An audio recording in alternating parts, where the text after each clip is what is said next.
अस्सलाम वालेकुम प्यारे बच्चों। आज हम पढ़ेंगे कि आई से बनने वाली चीज़ें कौन कौन सी हैं और स्मॉल आई को किस तरह लिखा जाता है। तो चलें मेरे साथ पढ़ें कि आई से बनने वाली चीज़ें कौन कौन सी हैं। I for ink, I for insects. चलें अब हम आई की प्रैक्टिस करते हैं कि स्मॉल आई को किस तरह लिखा जाता है।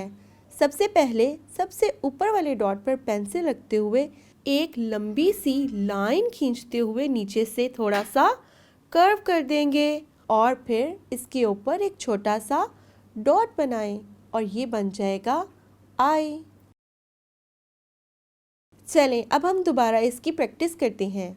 सबसे पहले ऊपर वाले डॉट पर पेंसिल रखें और तमाम डॉट्स को मिलाते हुए नीचे तक एक लंबी सी लाइन खींचते हुए नीचे से थोड़ा सा कर्व कर देंगे और इसके ऊपर एक छोटा सा डॉट बनाएं और ये बन जाएगा आई। तो प्यारे बच्चों, आज हमने पढ़ा कि आई से किन किन चीज़ों के नाम शुरू होते हैं और स्मॉल आई को किस तरह लिखा जाता है।